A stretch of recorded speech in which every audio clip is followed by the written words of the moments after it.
Greetings, this is Jeff. I'm going to show you how to get started using Doodle. So let's dive right in. To get started using Doodle, most people want to draw on top of a photo, so I'll show you how to do that first. To do that, tap the New button, which is that plus icon in the top right, and then tap Draw on top of a photo.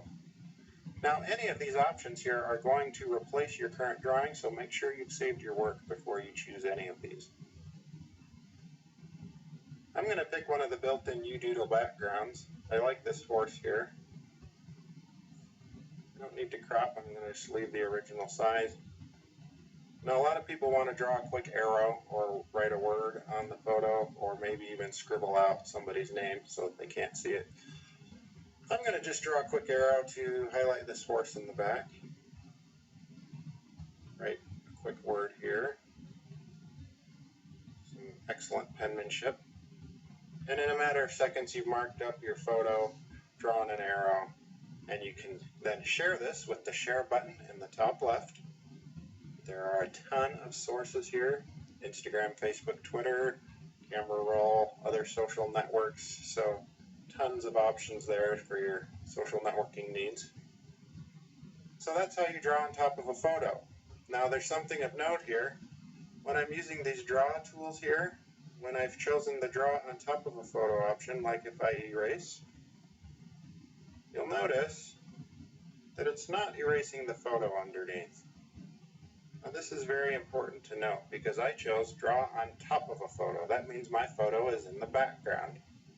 This arrow here is on the foreground. So when you tap this layers button in the bottom right and view layers, you can see the arrows on the foreground and the horse is in the background.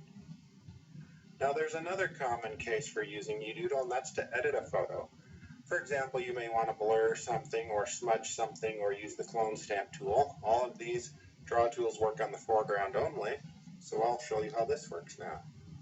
If you tap the plus button in the top right again, this time pick Edit a Photo, you'll notice that the graphic there shows your photo on the foreground. So I'm going to select that. I'm going to choose this horse again.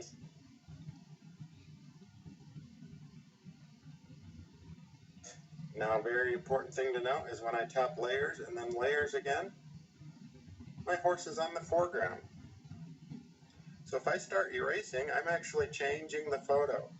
You can see that the transparency is now showing through. I'm going to tap undo and show you how now that you could blur, smudge your photo. So here's the smudge tool. Some people like to use this to make kind of a painty, misty effect. Some people like to use the blur tool to hide sensitive areas. Let's say I didn't want anyone to recognize my horse. I could blur his face. There, now you would never be able to tell whose horse that is. There's other tools like the clone stamp tool, which is one of my favorites. You can clone parts of your image. All these tools are discussed in other tutorials, but you can start drawing and it draws where your clone stamp started, which is kind of cool if you need to replicate part of your image somewhere else. Finally, I get asked this a lot. People say, how do I delete my drawing? I want to clear it out, and that's easily done by tapping that plus button again in the top right and tapping Start over blank.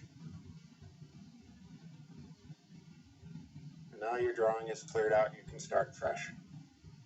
That covers about the basic use case for Doodle. Thanks for watching. Please share your drawings on Facebook and Instagram and Twitter.